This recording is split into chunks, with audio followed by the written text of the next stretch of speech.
Lyrics World, Chapter 11. She was beside herself with hunger and rage. Her underbelly yawned and screamed for the sweet taste of a melody. She'd been so close. They hadn't even seen her clinging to the top of the rocks overhead as they'd raced through the passageway with the changelings toward the crystal waters. She'd been ready to drop, to gouge the sharp pincers that lined her mouth into tender flesh. Then she would have flushed her prey with enough poison to immobilize, but not to kill. She liked her food alive. The agonizing scream of a wraith as one of the melodies ran the creature through with a spear broke her pleasant anticipation. She crept along the passageway to drink in the scene with glowing eyes. She'd never seen a melody kill so easily.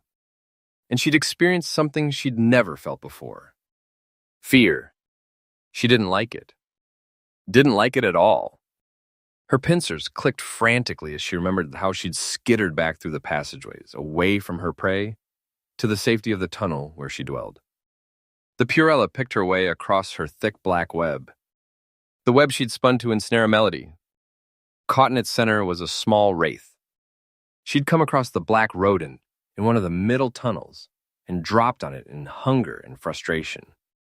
Her pincers had plunged deep into the tender skin of its neck, filling the wraith with enough venom to paralyze it so she could drag it back to her web by its thick green tail. When the venom had worn off, the wraith had struggled in the thick stickiness of the Purella's web.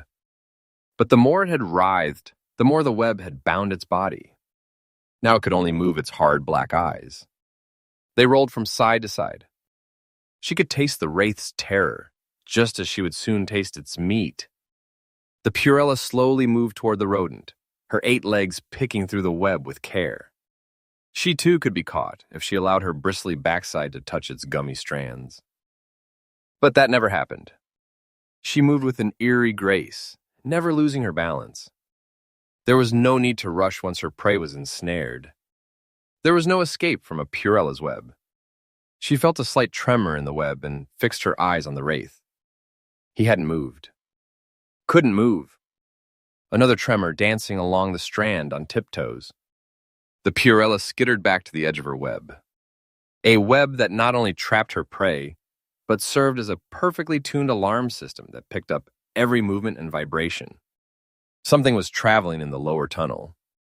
The Purella usually had to hunt for her prey in the mid-passages of Sistra, but once in a while, a wraith or reel would come down to the lower tunnel.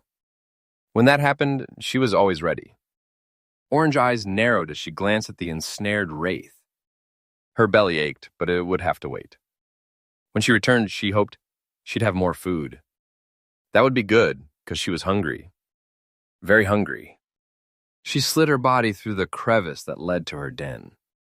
Hopping to the rocks, she began to move up the tunnel.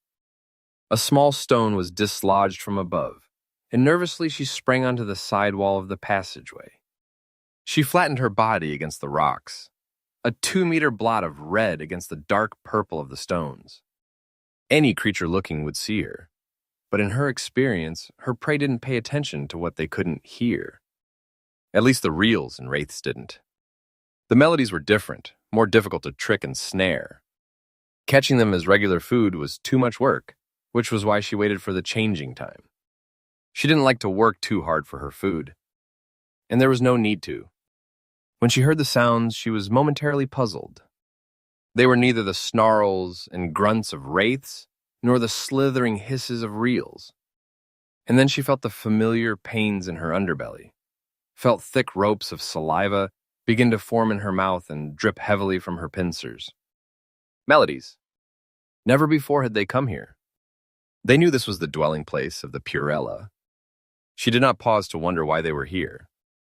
Instead, she skittered to the top of the passageway, over the strange carvings that marred the purple rocks. She would wait, unseen, above them. And when the melodies came through the tunnel, came to her, she would be ready. Oh, yes, she thought greedily, she would be ready.